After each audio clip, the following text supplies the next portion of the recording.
Hi welcome to మోనామేష్ creativity. ఈ video వచ్చేసి న్యూ ఇయర్ రోజు ఫ్యామిలీతోని అవుటింగ్ వెళ్ళాను అనమాట. సో అదే అనమాట ఈ వీడియో. ఇంకా న్యూ ఇయర్ ఈవెంట్ వీడియో అయితే చూసేసారు కదా. నైట్ అయితే ఈవెంట్కి వెళ్ళాము. సో మార్నింగ్ వచ్చేసి మా ఫ్యామిలీ అందరం కలిసి ప్రసాద్ ఐమాక్స్కి అయితే వెళ్ళాము. ఇంక ఇక్కడైతే ట్రైన్లో ఒక వెకేషన్కి అయితే వెళ్ళేసి వచ్చినారు. ఇంక ఇది వచ్చేసి ఇంకొక రైడ్. ప్రసాద్ ఐమాక్స్లో మా ఫ్రెండ్ ఉన్నారనమాట. సో తన వల్ల మేమైతే ఇక్కడ ఫ్రీ రైడ్స్ అయితే ఆడినాం అనమాట. నేను ప్రసాద్ ఐమాక్స్కి ఎప్పుడు వెళ్ళినా కూడా తను నాకు ఫ్రీ రైడ్స్ ఇస్తారనమాట ఏవైనా. సో ఈసారి మా ఫ్యామిలీతో వెళ్ళినాను కాబట్టి సో మళ్ళీ మా ఫ్యామిలీకి కూడా నా ఫ్రీ రైడ్స్ అయితే ఇచ్చేసారనమాట. కాకపోతే మేము లాస్ట్ టైం వెళ్ళినప్పుడు ఇంకా చాలా రైడ్స్ ఉండే, ఈసారి కొన్ని తక్కువగా ఉండే. సో అందుకనే ప్రసాద్ ఐమాక్స్లో అయితే కొన్ని గేమ్స్ అయితే ఆడినాం అనమాట. నిజంగా మా ఫ్రెండ్కి అయితే నిజంగా చాలా థ్యాంక్స్ చెప్పాలి. ఎందుకంటే అందరిని ఆడుకోమని చెప్పినారనమాట. అందరు ఆడుకుని అందరు ఎంజాయ్ చేసి వెళ్ళండి అని చెప్పినారనమాట. నేను ఓన్లీ పిల్లల కోసం అడిగిన, బట్ ఆయన అందరూ ఆడుకోండి అని చెప్పినారనమాట మా ఫ్రెండ్. మేము కూడా కొన్ని రైడ్స్ అయితే ట్రై చేసినాము, కానీ మోస్ట్లీ మేము పిల్లలకే ఎక్కువ చాయిస్ ఇచ్చామన్నమాట. ఇక్కడ న్యూ ఇయర్కి అయితే మేము ఇలా ఎంజాయ్ చేసాము. మీరు ఎలా ఎంజాయ్ చేశారనేది కూడా కమెంట్ చేయండి. ఇంకా ఈ ఇయర్ అయితే నేను రెగ్యులర్గా వీడియోస్ పోస్ట్ చేద్దామని అనుకుంటున్నాను. మీ అందరు సపోర్ట్ కూడా నాకు కావాలి. సో మీరందరూ రెగ్యులర్గా నా వీడియోస్ చూస్తూ లైక్ చేస్తూ కమెంట్ చేస్తూ ఉండండి. సో దట్ మీరు నా వీడియోస్ చూస్తున్నారని నేను ఇంకా వీడియోస్ చేయడానికి మ్యాక్సిమం ట్రై చేస్తాను. ఇక్కడ బాణం అయితే వేసేసాను. ఇక్కడ మా డాడీ కూడా ట్రై చేస్తున్నారు చూడండి. ఇంత ఎట్లాగో ఫ్రీ రైడ్స్ కదా, మామూలుగా టికెట్ తీసుకుంటే ఒక్కరే బాణం షూట్ చేయాల్సి వస్తుంది. బట్ ఇక్కడ ఏంటంటే మాకు ఫ్రీ రైడ్ కాబట్టి అందరం పార్టిసిపేట్ చేసాము. ఇంకా ఇది వచ్చేసి బంపర్ కారు. నేను ఎక్కువ ఏ గేమ్స్ ఆడలేదు, ఎందుకంటే నేను అన్నీ ఆడి నాకు బోర్ కొట్టేసింది అనమాట. సో అందుకని ఈసారి మా ఫ్యామిలీకే ఎక్కువ ఇచ్చేసానమాట చాయిసెస్.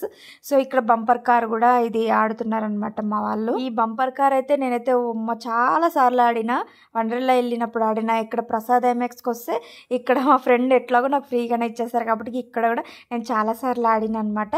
సో ఎందుకంటే మేము వెళ్ళింది న్యూ ఇయర్ రోజు కాబట్టి ఇంకా చాలా లైన్ కూడా ఉందన్నమాట.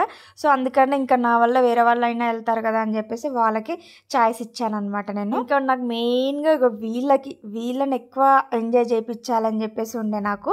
సో వీళ్ళకైతే చిన్న టాయ్ కార్స్ ఉంటాయి కదా, ఆ రిమోట్ కార్స్. సో వాటిలో కూర్చోబెట్టి వీళ్ళకైతే ఒక రైడ్ చేయించాను అనమాట. సో ఒక ప్రసాద్ ఐమాక్స్ మొత్తం ఒక 2 రౌండ్స్ వేయించుకొని వచ్చాను. ఇది మాత్రం ఫుల్ ఎంజాయ్ చేసింది. అసలు సింగిల్గానే కూర్చుంటుంది, అల్లకించి లేవట్లేదు. ఇంకా వీళ్ళు చూడండి ఎప్పుడు కార్లు జీప్లే ఉంటాయి కదా, ఇక్కడ కొత్తగా బైక్ కనిపించింది అనమాట. సో వీళ్ళనైతే బైక్ ఎక్కించాను. ఇక్కడ ఎందుకో మా ప్రిన్స్కి సెట్ అవ్వలేదు అనిపిస్తుంది కదా ఈ బైక్, మీరు కూడా కమెంట్ చేయండి. ఇంక ఇక్కడ మళ్ళీ ఇట్టు చూడండి, వీడికైతే మంచి సెట్ అయింది ఈ బైక్ అయితే. సో పిల్లలు ఎక్కువ ఇలాంటివి ఎంజాయ్ చేస్తారు కదా. ఇంకా జంగిల్ హౌస్ అలాంటివి చాలా ఉన్నాయి, బట్ మా వాళ్ళు పోవడానికి భయపడ్డారనమాట. సో మేమంతా లేడీస్ వెళ్ళినాం కాబట్టి భయపడ్డాం. అదే ఎవరొకరు బాయ్స్ ఉండుంటే మంచిగా ఎంజాయ్ చేసేవాళ్ళం మేము జంగిల్ హౌస్లోకి వెళ్ళి. ఇంక ఇక్కడ చూడండి మా సియారా పాప కూడా ఎక్కిందనమాట. అది ఒక్కటి అస్సలు కూర్చోవట్లేదు సింగిల్గా. సో అందుకని ఇక్కడ గ్రూప్కి వెళ్ళాల్సి వచ్చిందనమాట. ఇంకా మళ్ళీ ఇట్టు కూడా బంపర్ కార్ అయితే ఇక్కడ నడుపుతుంది. జంగిల్ హౌస్కి అయితే ఇంకా లేడీస్ మేము ఉన్నామని అందులోకి వెళ్ళలేదనమాట. మా డాడీ ఉన్నాడు కానీ ఆయనకు అసలుకే తెలియదు కదా, అందుకని ఇంకా తనని కూడా లోపలికి తీసుకెళ్ళలేదన్నమాట. అది ఒకసారి నేను వెళ్ళినా చాలా భయపడ్డా నేనైతే. సో అందుకని నేనంత ధైర్యం చేయలేదు. నెక్స్ట్ ప్రసాద్ ఐమాక్స్ నుంచి ఎన్టీఆర్ గార్డెన్స్కి వచ్చామన్నమాట. ఎన్టీఆర్ గార్డెన్స్లో కూడా మాకు ఫ్రీ రైడ్స్ ఇచ్చిండు మా ఫ్రెండ్ అయితే. ఇక్కడైతే ఫుల్ ఎంజాయ్ చేసినాం అనమాట. ఇక్కడ చూడండి డ్రీమ్ గర్ల్. నేనైతే ఇందులో కూడా నేను ఒక్క రైడ్ కూడా నేను ఆడలేదు. నేనైతే ఎందుకో నాకు ఎంజాయ్ చేయాలనిపించలే ఫస్ట్ రోజు, ఎందుకంటే నైటే చాలా ఎంజాయ్ చేసిన నేను. ఇక్కడ చూడండి మా అన్న ఎక్కిండ, ఇక్కడ ప్రిన్స్ చూడండి అన్న దిగిండని ఆమె కూడా దిగుతుంది. అది తిప్పి ఆపింది కదా, కళ్ళు తిరుగుతాయి కదా, ఆ మైనా కూడా దిగేసి వస్తుంది. ఇక్కడ మా అన్న ఎక్స్ప్రెషన్ చూడు, ఇక నాకు వద్దురా, నాకు ఏ గేమ్స్ వద్దు అని చెప్పేసి అంటున్నారనమాట. ఇక్కడ ఎక్కుతా అని చెప్పేసి ఎక్కిండు. ఎక్కిన తర్వాతకి ఇక నాకు ఏ రైడ్స్ వద్దు ఏది వద్దు, ఇక నడుగురు పోదామని అంటున్నాడు. అన్ని ఫ్రీ రైడ్సే కదా ఆడదామని చెప్పేసి నేను అయినా కానీ సరే పిల్లలకైతే అన్ని రైడ్స్ ఆడిపించాను అనమాట. నేను షూట్ చేయడం మర్చిపోయాను కొన్ని వీడియోస్ అయితే, బట్ పిల్లలైతే ఫుల్గా ఎంజాయ్ చేసినారు. ఎన్టీఆర్ గార్డెన్స్లో చాలా గేమ్స్ ఉన్నాయి ఇందులో మాత్రం. మా సిస్టర్స్ అందరూ కూడా ఈ డ్రీమ్ గర్ల్ పార్టిసిపేట్ చేసారు, నేనైతే చేయలేదన్నమాట. నేను అందరినీ వీడియో తీసుకుంటూనే ఉన్నాను ఈసారి, నేను ఒక్క గేమ్లో కూడా ఆడలేదు. సో నెక్స్ట్ ఇది ఎక్కినారనమాట అందరూ. ఇది కూడా చాలా స్పీడ్గానే తీసింది అనమాట. కాకపోతే ఇదంతా భయం అనేది ఏమి అనిపించలేదు, జస్ట్ ఉయ్యాల ఊగినట్టు ఊగుతుంది, బట్ రౌండ్గా తిరుగుతుంది అనమాట.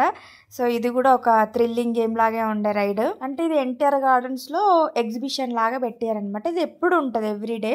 సో మేము న్యూ ఇయర్ రోజు వెళ్ళినాం. అందులో మా ఫ్రెండ్ నాకు ఫ్రీ రైడ్స్ ఇచ్చాడు కాబట్టి సో అన్ని రైడ్స్ అయితే మేమైతే కంప్లీట్ చేసి వచ్చామన్నమాట అందులో. సో నేను ఎప్పుడు వెళ్ళినా కూడా మా ఫ్యామిలీ మెంబర్స్ని తీసుకెళ్ళాలి, పిల్లల్ని తీసుకెళ్ళాలి మెయిన్గానే ఉండే. సో ఫైనల్లీ ఈ ఇయర్ కుదిరిందనమాట నాకు. అండ్ నెక్స్ట్ వచ్చేసి ఇంకా ఎన్టీఆర్ గార్డెన్స్లో మెయిన్ అంటే ఇదే అనమాట గేము. సో ఇది మాత్రం చాలా బాగుంటుంది, థ్రిల్లింగ్ ఉంటుంది. ఇక్కడ మా లిట్టు చూడండి భయపడ్డాడు, ఇంకా వచ్చేసిండు నేను బోనని.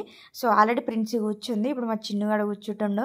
సో అది బాల్లోకి గాలి నింపేసి వాటర్లోకి పంపించేస్తారనమాట. ఇది నేను ఒకసారి వెళ్ళిన అనమాట ఈ బాల్ లోపలికి. అంటే నేను జాబ్ చేసేటప్పుడు, అంటే అప్పుడు వెయిట్ తక్కువ ఉన్నా కాబట్టి నేను వెళ్ళాల్సి వచ్చింది అందులోకి. సో ఇప్పుడు పెద్దవాళ్ళని పంపించట్లేదు అనమాట. సో అప్పుడు వెయిట్ తక్కువ ఉన్నా కాబట్టి నన్ను ఒక చిన్నపిల్లలాగా చూసి నన్ను అందులోకి పంపించినారు. సో అప్పుడు నాకు బాగా థ్రిల్లింగ్ అనిపించింది. సో అందుకనే పిల్లల్ని కూడా పంపించేసిన అనమాట అందులోకి. సో వాళ్ళు ఫుల్ అయితే ఎంజాయ్ చేసినారు. ఇప్పుడు గాలి అయితే నింపేసినారు కదా, సో లోపలికి ఇప్పుడు వాటర్లోకి తోసేస్తారనమాట. సో అందులోకి వెళ్ళిన తర్వాత మమ్మల్ని పిలుస్తున్నారు అనమాట. మొత్తానికైతే గాలి అయితే నింపేసినారు ఇక్కడ. సో ఇప్పుడు వాటర్లోకి తోసేస్తారు. సో తోసేసిన తర్వాతకి అటు ఇటు రోల్ అవుతూ ఉండాలన్నమాట ఈ బాల్లో. సో అప్పుడు అది ఎంజాయ్మెంట్ లాగా ఉంటుంది. ఇద్దరిని పంపిస్తేనే అది థ్రిల్లింగ్ ఉంటుంది, ఎందుకంటే ఒక్కరికి అది మూవ్ అవ్వదు అనమాట. ఒకరు ఒక సైడ్ ఉంటే ఇంకొకరు ఒక సైడ్ ఉంటే అది రోల్ అవుతూ ఉంటుంది అనమాట. సో వీళ్ళు అలానే వెళ్ళినారనమాట. నేను చెప్పిన అట్లా ఇట్లా ఉండండి అని చెప్పేసి. ఇంకొకటి మెయిన్గా ఇద్దరు లోపల కొట్టుకోకండి కూడా అని చెప్పిన అనమాట. మామూలుగా బయట అయితే కొట్టుకుంటారు కదా ఒకరి మీద ఒకరు పడితే. సో అందుకనే లోపలికి వెళ్ళినాక కొట్టుకోకండి, మంచి ఎంజాయ్ చేసిరారు లోపల అని చెప్పిన. అండ్ ఇంకా నిలబడడానికి కూడా ట్రై చేయండి అందులో, ఎందుకంటే బాల్లో నిలబడలేం కదా అని కూడా చెప్పిన అనమాట. సో మొత్తానికైతే రోల్ చేసుకుంటే అయితే ఫుల్ అయితే ఎంజాయ్ చేసినారు వాళ్ళైతే. సో మీరు ఎలా ఎంజాయ్ చేశారనేది కూడా నాకు కింద కమెంట్లో చెప్పండి. సో ఇదే అనమాట న్యూ ఇయర్ వ్లాగ్. అండ్ ఇంకా చాలామంది అనుకుండొచ్చు టెంపుల్కి వెళ్ళలేదా అని చెప్పేసి. న్యూ ఇయర్ రోజు ఏ టెంపుల్కి వెళ్ళినా ఫుల్ లైన్ ఉంటుంది. సో అందుకనే నేను న్యూ ఇయర్ రోజు ఇంట్లోనే పూజ చేసుకున్నాను అనమాట. సో అందుకని ఏ టెంపుల్కి వెళ్ళలేదు, ఎందుకంటే నేను ఎవ్రీ ఇయర్ టెంపుల్కి వెళ్తా. సో నాకు బాగా ఎక్స్పీరియన్స్ అనమాట. సో ఈసారి నేను ఈవెంట్లో ఎంజాయ్ చేశాను కాబట్టి టెంపుల్ ప్లాన్ వేయలేదన్నమాట. సో మేము ఎప్పుడైనా యానివర్సరీ కానీ బర్త్డేలకు కానీ మేము టెంపుల్స్కి వెళ్తాం కాబట్టి ఈసారి టెంపుల్కి వెళ్ళకుండా ఇంట్లోనే సెలబ్రేషన్ చేసుకుందాం అనుకున్నాను న్యూ ఇయర్ ఈవెంట్. బట్ మా వాళ్ళు సడన్గా ఫోన్ చేసి బయటికి ఎక్కడికైనా వెళ్దాం అది ఇది అని చెప్పి ప్లాన్ చేసేసరికి నాకు ఎందుకో సడన్గా మా ఫ్రెండ్ గుర్తుకొచ్చింది అనమాట. ప్రసాద్ ఐమాక్స్లో మా ఫ్రెండ్ ఉన్నాడు కదా, సో అక్కడికి వెళ్ళి మనం ఏమైనా రైడ్స్ ఆడదామని అంటే మా ఫ్యామిలీ మెంబర్స్ కూడా సరే అని చెప్పేసి ఇక్కడికైతే వచ్చామన్నమాట. సో ఎన్టీఆర్ గార్డెన్స్లో ప్రసాద్ ఐమాక్స్లో అయితే ఫుల్ రైడ్స్ని అయితే ఎంజాయ్ చేసినాం మేము. సో మీరు ఎలా ఎంజాయ్ చేశారనేది కూడా కమెంట్ చేయండి. సో మీకు ఈ వీడియో కనుక నచ్చినట్లయితే ప్లీజ్ లైక్ చేయండి, షేర్ చేయండి, సబ్స్క్రైబ్ చేసుకోవడం మాత్రం మర్చిపోకండి. Thank you for watching. Bye.